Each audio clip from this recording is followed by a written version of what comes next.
Honey, I'm home. Back here, sweetie. How was it? Worst weather I've ever seen.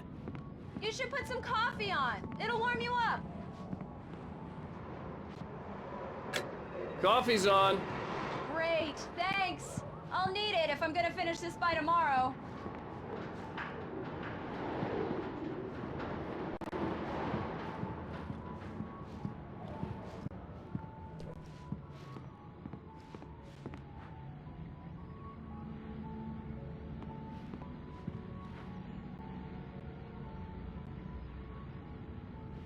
Oh, hey, I just finished those cover mock-ups. They're on your desk. Tell me what you think. No kidding. I didn't think you'd get them done this quickly. On occasion, I can perform all sorts of miracles, my dear. Oh, really? Well, you seemed to think so last night.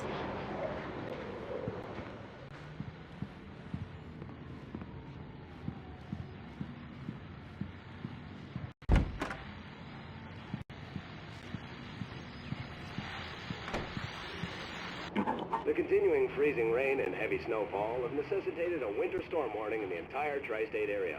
People are advised to stay indoors as many roadways are already closed, and city officials are not expecting snow crews to keep up with the weather. We're now on the third day of the blizzard, and the weather is not expected to clear up anytime soon.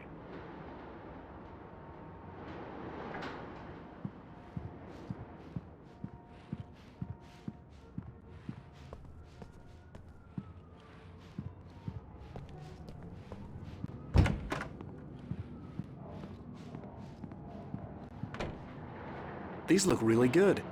Oh, sure, until Barry gets his hands on them. Which, by the way, will happen over my dead body. The last time was the last time. Oh, and speaking of Barry, he called.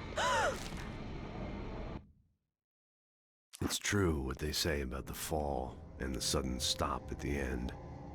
I'd lain here in the snow while the lurid chain of scenes that had led me here kept playing in my head. A rerun of my own private snuff movie. A memory of my corpse. Alone at my own wake. Thinking in metaphors again. The femme fatale was gone. Only a sour taste remained of the kiss that killed me. This was a late goodbye. 13 years after I'd gotten my revenge, it had finally caught up with me. It had been a long time to bear the pain. My blood painted the snow red. A gruesome slushy dissolved all the scattered painkillers and leisurely dripped down to the sewer, mingling with the bile of the city, becoming one with it. I can see them now, my wife and my baby. Honey, I'm home.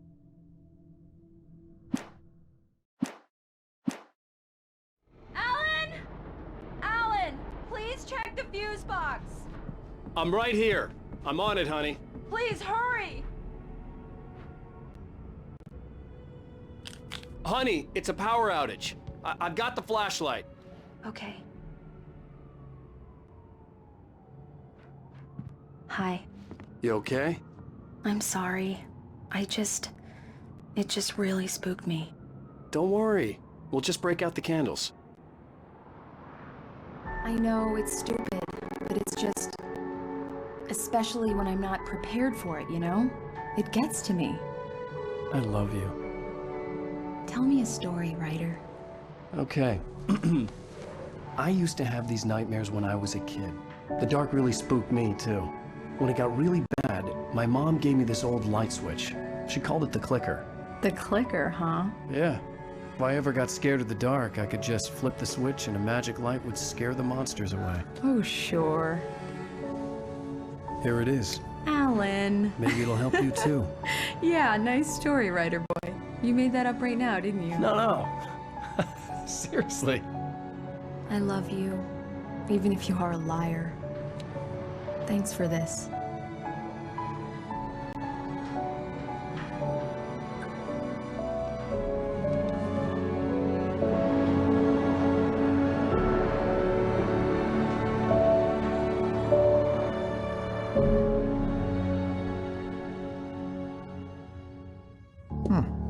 How do you feel, Mr. Wake?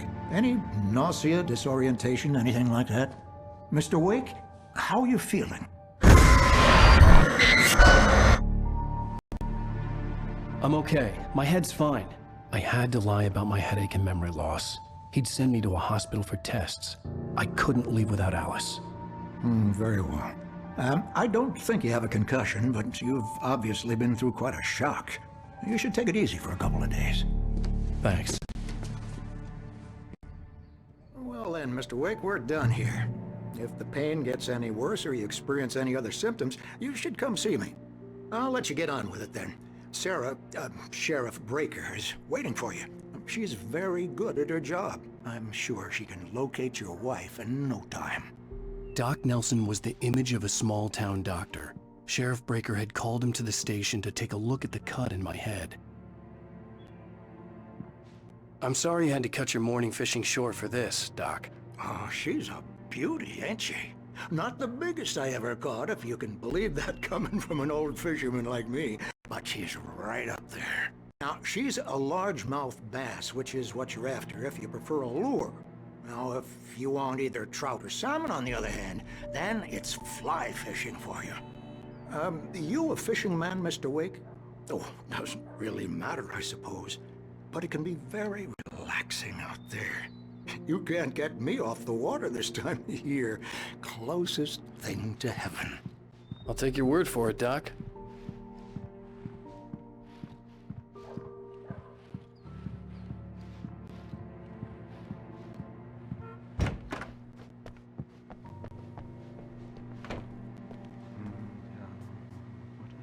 Thank you for testing the lights, Miss Weaver. Everything seems to be fine. I don't have the luxury of being complacent. Will need changes, and you can't change them in the dark. I'll be sure to take care of it, Miss Weaver.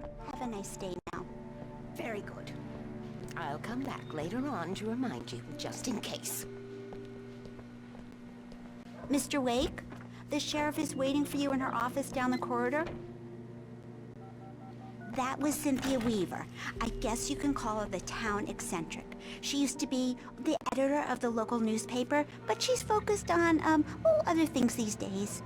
She'd fit right in where I come from. As you can see, she's a little obsessed with maintaining the light bulbs of the whole town, refuses to step on shadows, things like that. Back in her day, she wrote about all sorts of weird things in the paper. Bright Falls has a colorful history. Of course, what small town hasn't?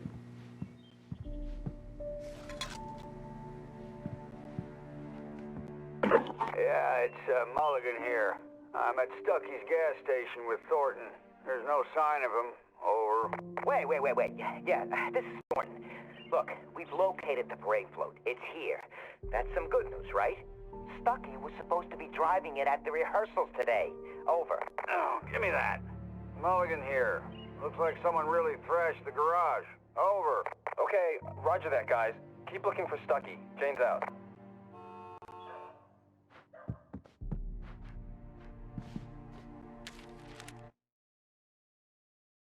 Alice looked through the viewfinder, lining up the shot. Cauldron Lake was breathtaking. Something caught her eye. A figure standing in the shadows behind the cabin, like a thin woman in a black dress. She lowered the camera and looked again. No one there. Just a collection of bushes that looked vaguely human-shaped. She shook her head and laughed.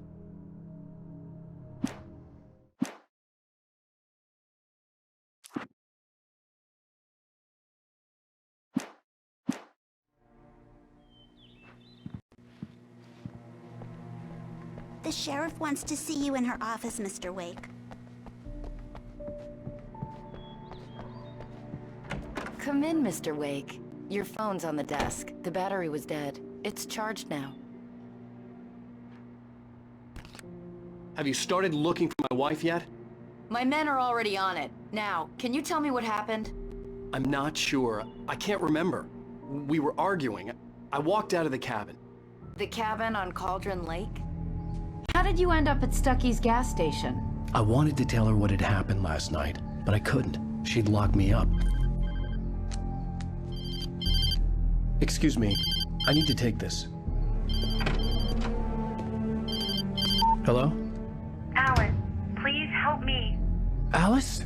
Stop talking to the law. You do exactly what I say if you ever want to see your wife again. Who is this? Go to the back lot. There's a hole in the fence on the left. Look inside the junker. I left a little something there to convince you we're all on the same page here. After you ditch the cops, you're gonna meet me in Elderwood National Park. There's a Mr. spot Wake, called can I help Lover's you with Peak. anything? Midnight. Don't do nothing stupid, pal. We're watching you. I need to get some air. The sheriff said I could go out back. Of course, Mr. Wake. You can get there through the cell corridor. Just don't mind Walter in there. He's one of our regulars. They won't listen to me. I need it to be bright in here.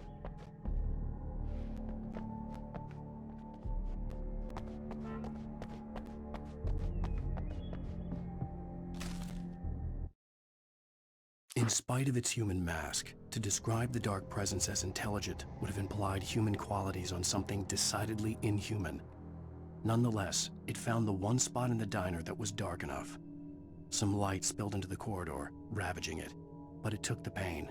Horrible as it was, the writer would soon fix that. He would be coming to the one place where it still had power. Hey! Hey, you! Can you help me? Can you turn on... Hey! Please help me, man! I hate this! I can't stand the dark anymore! Thank you, man, thank you. Hey, you're alright. You're a good guy. Don't let anybody tell you different. You know, I shouldn't even be in here. The cops, they got it all wrong, see? Sure, I beat him up, but I wasn't drunk. I mean, I wasn't drunk at the time. I only got drunk afterward. Okay, listen, you gotta listen carefully now. Here's the kicker. That wasn't Danny. No, sir. It only looked like him. You wanna know who it really was? I'll tell you. The early morning light hurt my eyes and made my head ache. The man on the phone had said, "Go through the fence on the left."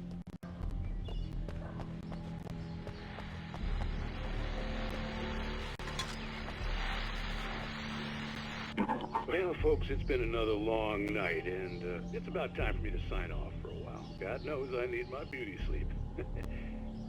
Just one more item before I go. It's been a busy night for the sheriff's department. We've had a few broken windows, even a report of shots fired on Main Street. Deputies Mulligan and Thornton had to deal with two intoxicated young men who were celebrating the completion of their deer festival. Now, folks, we get this every year. I know it's exciting, the big day's almost here, but let's save it for the party and leave the gunplay for the shooting competition, huh? There's no point in getting all worked up yet.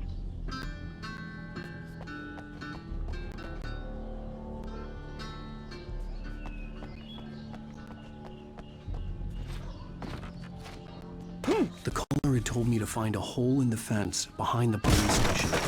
There was something for me in an abandoned car.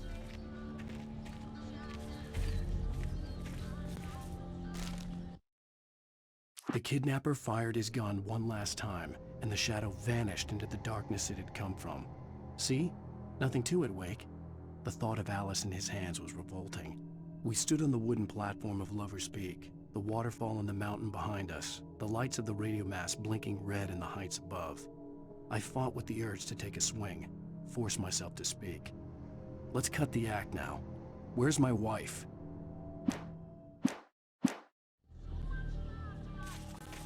Alice's driver's license had been placed on the front seat. The caller meant business. Barry? Ow! Thank God! Where the hell have you been? I've been trying to reach you for a week, you and Alice. I've been worried sick. I flew out yesterday. I'm here in Bright Falls.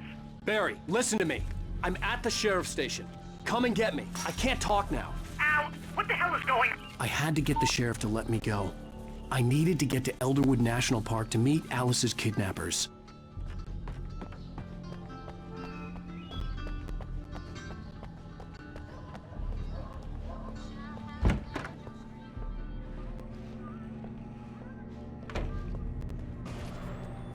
A writer is a light that reveals the world of his story from darkness, shapes it from nothingness. The way a sculptor carves a statue from a block of granite. If I stop, the world I'm making dies.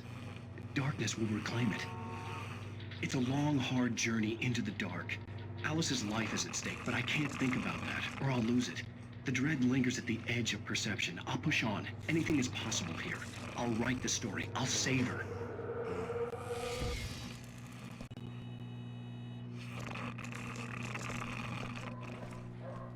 Marvelous, Sarah. I just wanted to settle all the damage the Anderson brothers might have inadvertently caused on their recent and regrettable little outing. They are not accountable for their actions, of course. I can assure you that my staff has been reprimanded. Tor and Odin never caused any trouble to anyone when they were still living at their farm. Indeed. All we can... Are you feeling any better, Mr. Wake? I'd like to leave. Am I free to go? Well, we still need to talk about... Am I under arrest? No, of course not. But I need to know where you'll be staying so I can get in touch with you. I'd avoid the motel. The Majestic is known for its roaches. The cabins at Elderwood are pretty nice, though. That sounds perfect. I'm Dr. Emil Hartman. I'd like to invite you to stay at Cauldron Lake Lodge. Did you talk to my wife? I had the pleasure of discussing your situation with her on several occasions. Did you set something up with her? I invited her here. My clinic is a place where... Oh! Hey! Oh, my! Take it easy. Hey, nobody move! Get your hands off of my client! Who are you? I'm Barry Wheeler, his agent. If you have business with Mr. Wake, you talk to me. You yokels won't know what hit you once I sick my lawyers on your asses. No harm done, Sarah. I'm all right. I don't want to press charges. Mr. Wake, my offer still stands. Get me out of here. What the hell was that about, Al? We don't need a replay of that thing with the paparazzi. I thought they were gonna lock you up. I had to talk to someone. I told Barry everything. He thought I was certifiable, but when he heard about the manuscript, I had him. The fact that I'd written something, even if I couldn't remember it, was enough for him. He smelled money. And he believed that Alice had been kidnapped. Anything beyond that was another story. I had a midnight appointment with the kidnapper in a place called Lover's Peak, somewhere in Elderwood National Park. The plan was to rent a cabin. I don't like it, Al. I don't like any of it. It's not good. In fact, it's the absolute opposite of good. Mr. Wake! Barry, you found him. Hi, Rose. Oh, wow. I was just thinking about you, too. Great. I was just bringing Rusty some coffee. He's on the balcony, looking after Max. Poor thing. I really need to go. Great to see you again, Mr. Wake. Later! Who's Max? What an airhead. Jeez, Mr. Takes a swing at everybody. This is not her fault. She's a very nice girl and, more importantly, a fan.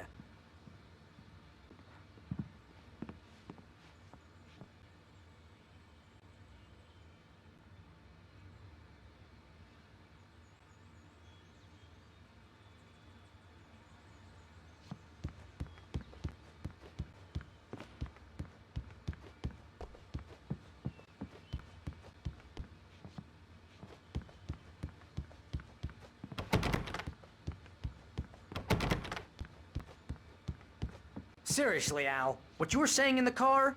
Just listen to yourself. What, you shot a guy and his body just disappeared? When was the last time you slept? What, are you high? Have you been drinking? No! Look, Barry, I'm missing a week, and someone's got Alice, Do and you everything's understand what it sounds like when you say stuff like that? Don't get me wrong, it's a good story, could be a bestseller.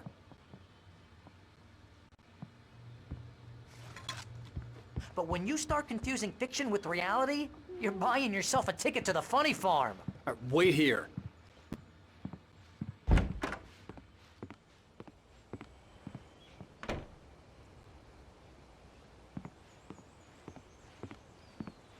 Easy there, boy. I'm almost done. Hey, Rusty, right? You rent cabins. Oh, Mr. Wake. I'd shake your hand, but mine are kind of full here. Actually, I'm sorry about this. Would you mind grabbing the registration form from the desk? It's just across from Bucktooth Charlie. Okay, sure. What happened? Crazy poachers. Max here got his foot caught in a trap. They're illegal to use here. Hell, you're not supposed to hunt within the park at all. But that doesn't stop some lowlifes. Well, at least Max is gonna be okay. He got lucky. Max is still groggy from the shot I gave him, and I'd rather not leave him alone just yet. The form's on the desk across from the mammoth skeleton.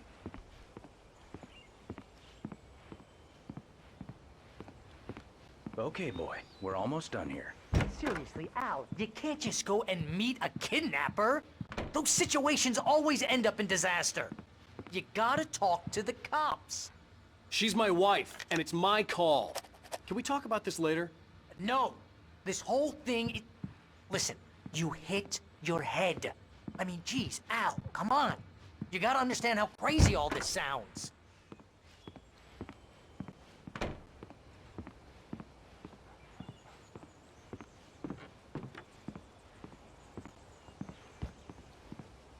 I think this is the form you wanted.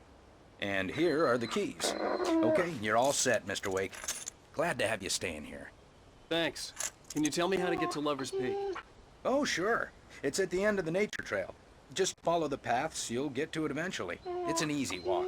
Nice spot, too. If you have any trouble finding it, just keep your eyes on the radio mast. It's right below that.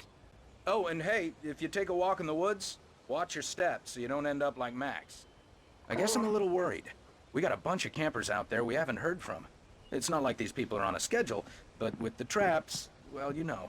I just don't want any trouble. Right. Thanks.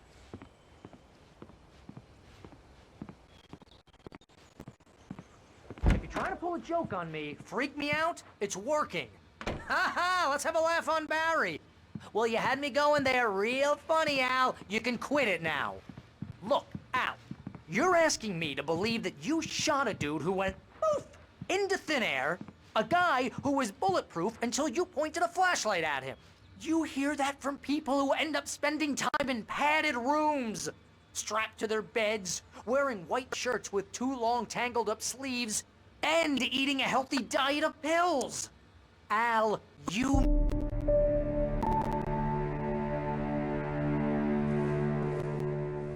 That's just crazy talk, Al. Al? Al? We should go to the sheriff or call the FBI. Damn it, Barry, they'll kill her! This is not a goddamn debate, Barry. I'm going to Lover's Peak. He said to come alone. Okay then. I understand. You're my best friend, and I'm worried that you're not right in the head. I'll do what to do to help, and I'll do it. You stay here, and if I'm not back by morning, I'll call the cavalry.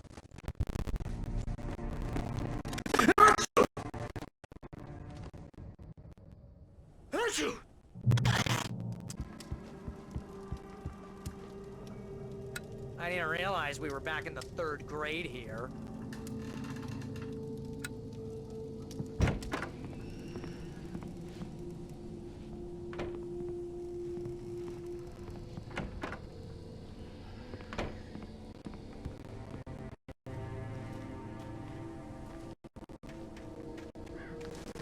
I'll wait here, Al. I'll hold down the fort.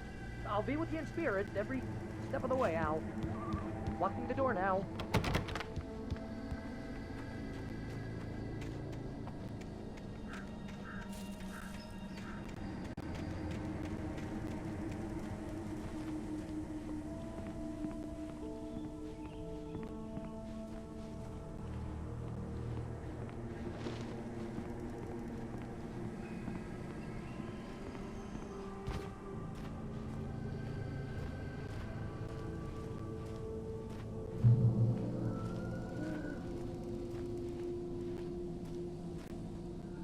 Barry had the keys to the car he rented. It wasn't a long walk to the visitor center, and it wouldn't be any use to me in the forest. Barry had never gotten along with Alice, but he knew Alan loved her with an almost frightening intensity. And now something had happened to Alice. And here was Al armed with a gun and saying things people got put in padded cells for. It was as if his friend had experienced a massive psychotic episode. and was now totally disconnected from reality. It scared the shit out of Barry.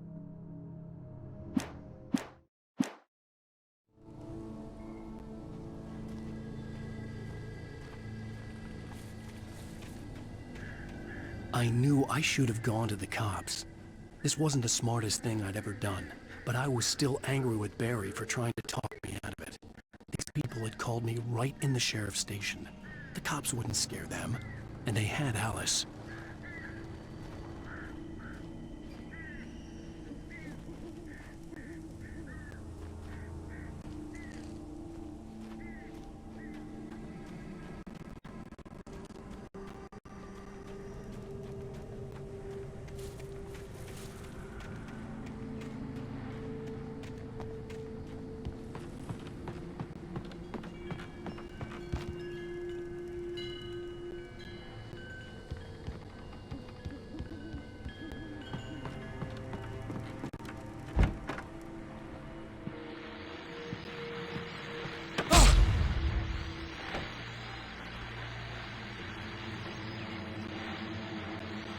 Welcome back to the show, folks. As promised, our very own Dr. Nelson has just parked his rear end in the studio. Doc, what's your Deerfest plan like?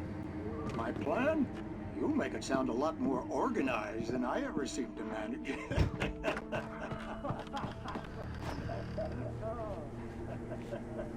No plan, really. It's taking the atmosphere. I'm getting a little too rickety to do much more than that, you know.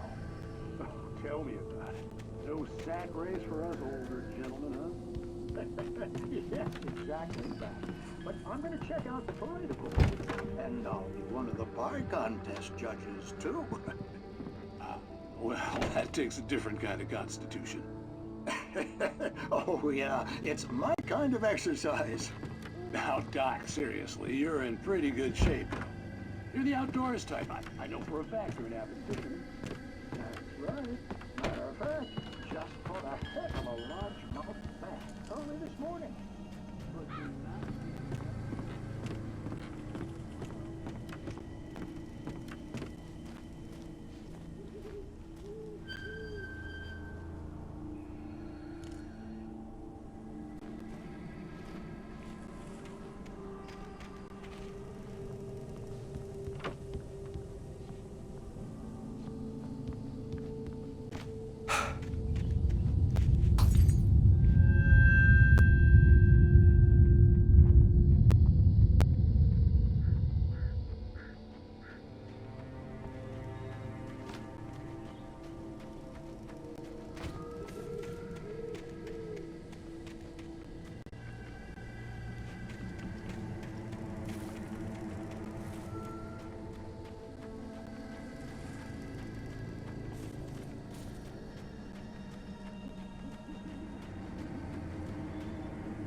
Crime and punishment.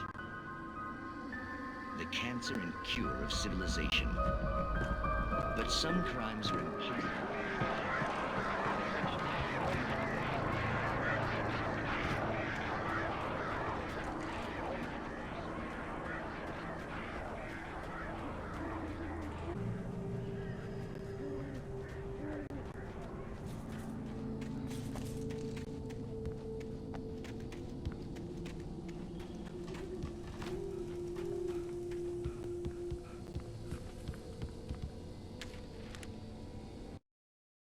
Rose knew that Rusty was in love with her, and she liked him too. She liked him a lot. He taught her to dance, and life had certainly taught her the value of a man who was gentle.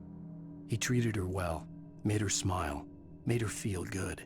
But Rusty wasn't the prince of her dreams, and that tended to underline the unbearable truth. She was no closer to that Hollywood magic than he was.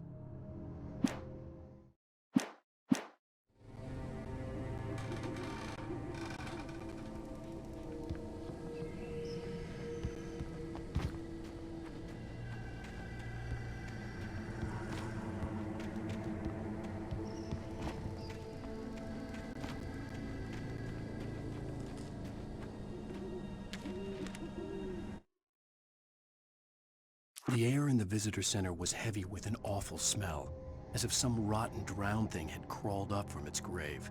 Rusty kept coughing blood. My eyes were drawn to the twisted shape of his broken leg. The attack had been vicious. Max whined in his cage. Rusty's eyes were wild with fear and terror. He gasped. "Mr. Wake, it happened just the way it was on that page."